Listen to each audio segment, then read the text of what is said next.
Update India TV, हर खबर सच्चाई की ओर। पेटनाका येथे युवकाचा नग्न अवस्थेत रोड शो। इस्लामपूर येथील पेटनाका परिसरात सकाळपासून एका युवकांनी अक्षरशः लोकांना बंडवून सोडले होते। कधी हायवेवर जाऊन झोपायचा तर कधी सर्व कपडे काढून नग्न अवस्थेत पुलाच्या वरून इकडे तिकडे करत होता। लोकांनी पकडण्याचा प्रयत्न केला की पळून जात होता। लोकांना समजण्यास मार्ग नव्हता की हा माथा फिरवा आहे की आणखीन काही प्रकार आहे। तास दीड तासाच्या अथक प्रयत्नानंतर पोलीस व नागरिकांच्या प्रयत्नांना यश आले व त्याला पकडले गेले। पोलिसांनी विचारपूस केली असता लोकांनी मला मारले आहे, माझे कपडे फाटले आहेत असे तो सांगत होता। त्यानंतर तो युवक ढेबेवाडीचा असल्याचे निष्पन्न झाले। अधिक तपास पोलीस करीत आहेत।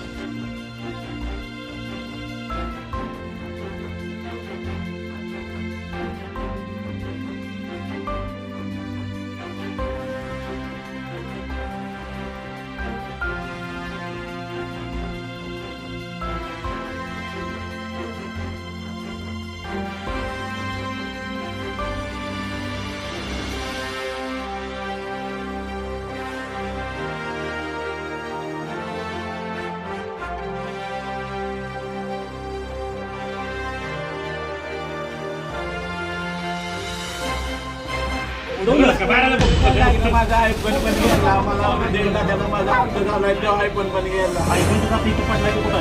मगाच्या हातात घेतला होता की नाही? मोबाईल होता देव नव्हता. ती प्लास्टिक गाडीत होतं ते टाकलं इथं पडलं नाही आणि एखाद्या त्यांच्याकडे म्हणलं मी आयडी दाखवायचं लायसन काढायचं, तो म्हणलं बॅट घेऊन आला माझ्या अंगावर मारायला। यांच्याला बंद आहे ना दुकान ते बंगारचं, त्याच्याला